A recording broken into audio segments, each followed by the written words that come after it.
मिनशैतानिर्रजीम। ये म्यूजिक बिल्कुल बंद कर दें। बिस्मिल्लाहिर्रहमानिर्रहीम। आज की इस तकरीब के मेज़बान सरदार रफ़ीक खान साहब,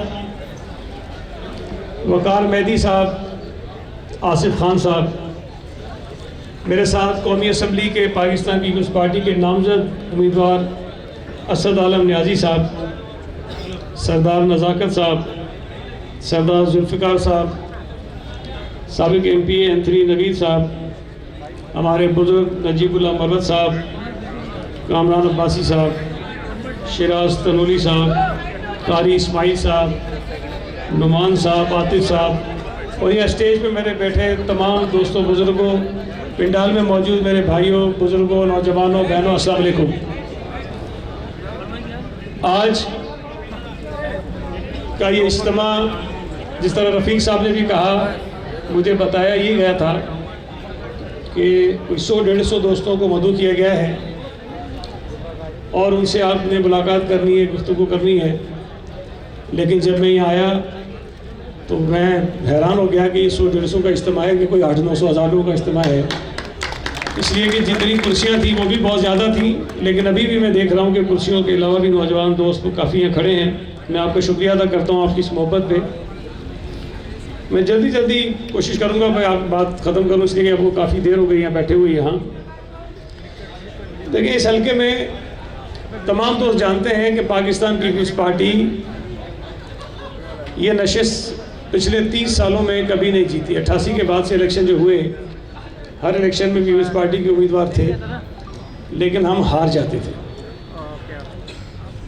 2017 वो पहला साल था जब पाकिस्तान पीपल्स पार्टी ने ज़िमनी इलेक्शन में मुझे यहाँ से टिकट दिया और यहाँ के दोस्तों ने, लोगों ने, भाइयों ने, बहनों ने मुझ पर मेहरबानी की और पाकिस्तान पीपल्स पार्टी को पहली मरतबा 2017 में यहाँ से आपने मुंतखब करवाया।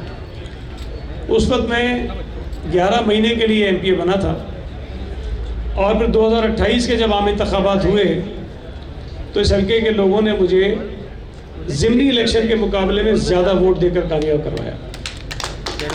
और एक चीज़ जिसकी अभी रफ़ीक साहब तस्करा कर रहे थे कि जीत तो इंशाल्लाह जाएंगे, लीड ज़्यादा होनी चाहिए। तो मैं आपको ये बता दूं कि 2018 में भी जो हमारी लीड थी वो 16,500 की थी और इस हल्के की तारीख़ में कभी कोई उम्मीदवार इतने भारी मार्जिन से नहीं जीता।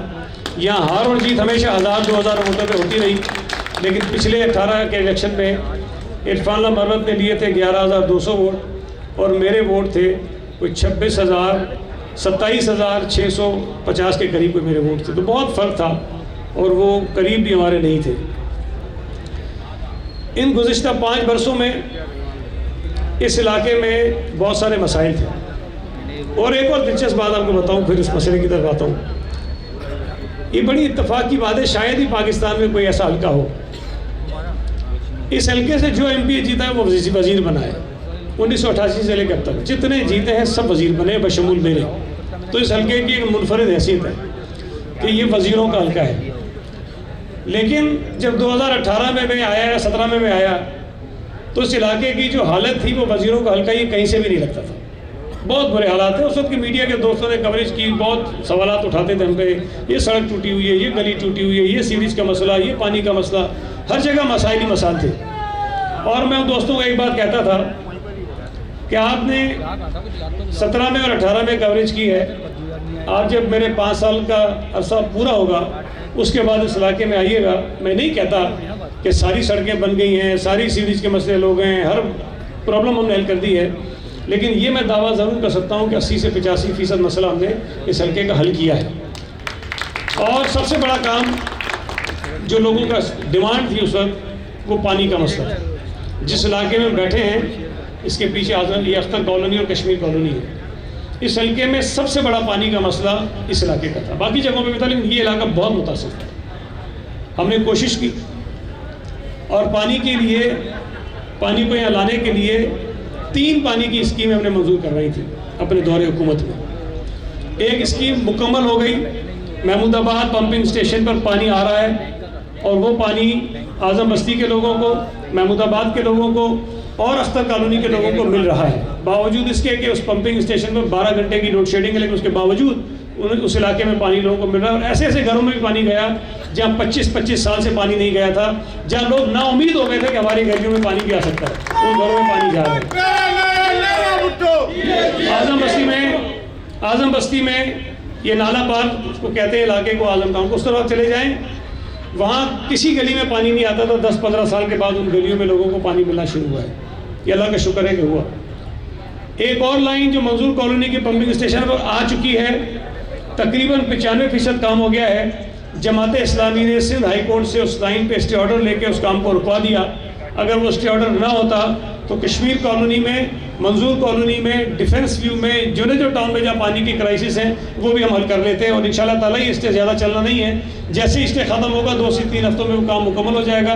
और कश्मीर कॉलोनी, मंजूर कॉलोनी, डिफेंस व्यू और जुनेजो टाउन में भी पानी के जो थोड़े से क्राइसिस हैं, इंशाल्लाह ताला उसको भी हम हल कर लेंगे। तीसरी लाइन हमारी पानी की जो है वो कोरंगी से चखरा गोट से जो लाइन आती है, जिससे कश्मीर कॉलोनी और अख्तर कॉलोनी को पानी मिलता है, उसकी बहुत ही बुरी हालत है और पानी वहाँ से बिल्कुल ना आने के बराबर है। उस लाइन को तब्दीली का हमारा मंसूबा था, वो स्कीम वाटर बोर्ड ने गलत बना दी थी, उसको दोबारा से हमने कैंसिल करवाया, दोबारा स्कीम बनवाई, उसमें ताख़ीर हुई, वो काम अभी शुरू नहीं हुआ। और इंशाल्लाह ताला वो काम जैसे शुरू होगा उसको 5-6 महीने के अंदर अंदर उस काम को मुकम्मल कर लेंगे। तो 3 पानी के मंसूबे किए, एक मुकम्मल हो गया, एक 95% मुकम्मल है और तीसरे पर भी काम शुरू होना है, वो हमने किया। इसके अलावा इंफ्रास्ट्रक्चर की मैं बात करूँ तो जिन इलाकों में सीवरेज और पानी का काम अभी रहता है, वहाँ की गलियाँ और सड़कें आपको मिलेगी टूटी हुई, मैं मानता हूँ कि मिलेंगी। लेकिन जिन इलाकों में हमने सीवरेज और पानी की लाइनें ठीक कर दी हैं, उस इलाके में आप जाएंगे आपको गलियाँ और सड़कें भी बनी हुई मिलेंगी। मंजूर कॉलोनी की बेशतर सड़कें और गलियाँ हमने बना दी हैं, महमूदाबाद की बेशतर गलियाँ और सड़कें हमने बना दी हैं अब। और ये अपना आजम बस्ती में भी जहाँ पर काम नहीं था वो गलियाँ हमने बना दी हैं। अख्तर कॉलोनी में भी जहाँ पर काम नहीं है वहाँ हमने गलियाँ बना दी हैं। और ये भी एक दिलचस्प बात होगी मेरे मीडिया के दोस्तों के लिए भी कि आज के ज़माने में अख्तर कॉलोनी और कश्मीर कॉलोनी में पूरी यूसी में पानी की लाइनों का इंफ्रास्ट्रक्चर था ही नहीं, ब्रांचें कहीं पे नहीं थी। हमने एक एक गली के अंदर हमने ब्रांच डाली है, पूरा पानी का इंफ्रास्ट्रक्चर पूरी यूसी में डाला है। और ये बहुत बड़ा काम था जो पाकिस्तान पीपल्स पार्टी ने यहाँ करवा दिया। हमने एक फुटबॉल स्टेडियम बनाया है इंटरनेशनल स्टैंडर्ड का, जो जुनेजो टाउन और मंजूर कॉलोनी के दरमियान बन रहा है। उसके साथ एक बहुत बड़ा पार्क बना रहे हैं, वो भी बहुत ज़बरदस्त मयार का पार्क है, मुकम्मल होने के करीब है। लड़कों का कॉलेज हमने यहाँ शुरू करवाया है, उस पर काम हो रहा है। ये एक बड़ा मशहूर बड़ा इशू बना था शहर में, जब यहाँ नाले बन रहे थे तो नाले के साथ रहने वाले घर टूट रहे थे। ये महमूदाबाद नाला जिस पर सैकड़ों लोगों के घर टूट रहे थे, अल्लाह का शुक्र है कि हमने कोशिश की और इस नाले पर किसी एक घर को भी मुकम्मल तौर पर नहीं टूटने दिया। जो घर टूटे हैं वो चंद फुट टूटे होंगे, लेकिन पूरा घर किसी का नहीं टूटा। अल्लाह का शुक्र है कि लोग अपने अपने घरों में रह रहे हैं। यहाँ हॉस्पिटल आजम बस्ती में एक था, खंडर था। मरद साहब ये क्रेडिट लेते हैं कि मैंने बनाया था। भाई तुमने तो खंडर बनाया था, आप मुझे बताओ कि जो बनाया था वो शुरू कब हुआ था, वो चला कब था, कितने मरीजों का इलाज हुआ था। वो खंडर था, चर्चियों मवालियों की आमाजगाह बनी हुई थी। वो उस हॉस्पिटल को मुकम्मल कराया, अबंडेंट स्कीम थी उसको निकाला, उसमें से मुकम्मल कराया। उस हॉस्पिटल को बेहतरीन हॉस्पिटल बना रहे हैं, अभी भी उस पर काम हो रहा है, बहुत सारा काम हो गया, थोड़ा बहुत काम रहता है। एक टेक्निकल कॉलेज है, उसका भी क्रेडिट लेता है कि मैंने बनाया था। आप जाकर देखते हो उस टेक्निकल कॉलेज की हालत क्या थी, उससे पूछे कितने दिन वो चला था। वो एक दिन भी नहीं चला, खंडर था, ना खिड़कियाँ थी, ना दरवाजे थे, ना फर्श था, चर्ची और मवाली हर चीज़ लेके चले गए थे। वो एक भूत बंगला बना हुआ था। उस पूरे टेक्निकल कॉलेज को रिस्टोर कराया, रिहेबिलिटेट कराया, और आज मैं दावा करता हूँ कि पूरे कराची में इससे बेहतरीन टेक्निकल कॉलेज नहीं होगा जो जेडटेक के हवाले में किया। और इस इलाके के बच्चे और बच्चियाँ वहाँ से हुनर हासिल कर रहे हैं और वो कॉलेज चल रहा है। यहाँ और भी बहुत सारे इशूज़ हैं, इंशाल्लाह ताला हम हल करेंगे। और जैसे वकार भाई ने भी कहा, सब दोस्त कह रहे हैं कि जो मसाइल को हल करने का सिलसिला हमने शुरू किया है उसको हम आगे बढ़ाएंगे। मैं चैलेंज करता हूँ इन तमाम मुखालिफिन को, 88 से मैं अगर काउंट करूं तो 35 साल बनते हैं, 2023 में हम खड़े हैं। मैं 5 साल के लिए वजीर रहा हूँ, 30 साल MQM, इरफानुल्लाह मरवत या मुस्लिम लीग नून यहाँ से जीती रही है, सब वजीर बने हैं। ये 30 साल की अपनी कारकर्दगी लेकर आ जाएं, हम 5 साल की लाते हैं। अगर 5 साल की कारकर्दगी इनसे बेहतर नहीं होगी इनके 30 सालों से, तो हम इलेक्शन लड़ना छोड़ देंगे और इनको कहेंगे यार इलेक्शन लड़ रहे। यहाँ जो सबसे बड़ी तब्दीली आई है, आप सब इलाके के लोग हैं, सब यहाँ रहते हैं, सब जानते हैं। इरफानुल्लाह मरवत के दौर में यहाँ बदमाशी चलती थी, गुंडागर्दी चलती थी, पुलिस को इस्तेमाल किया जाता था, गरीबों को जलील किया जाता था।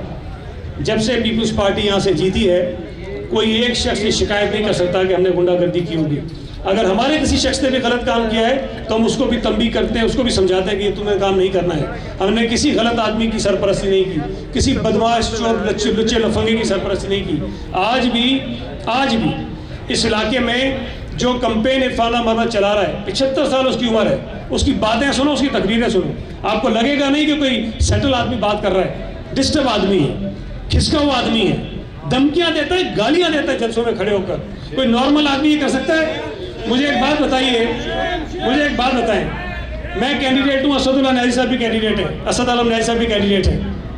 वो यहाँ खड़े हो जाएं और कहें ओए मैं तो लोगों के कपड़े उतारता फिर रहा हूँ, और मैं तो माँ बहन की गालियाँ देता हूँ, मैं तो लोगों को गोलियाँ मारता हूँ। आप कहेंगे यार ये वोट मांगने आया कि दादागिरी करने आया? मुझे बताया कि इस लहजे में बात करने वाला आदमी कोई वोट का हकदार है? इस लहजे में बात करने वाला आदमी आपकी नुमाइंदगी करने का हकदार है?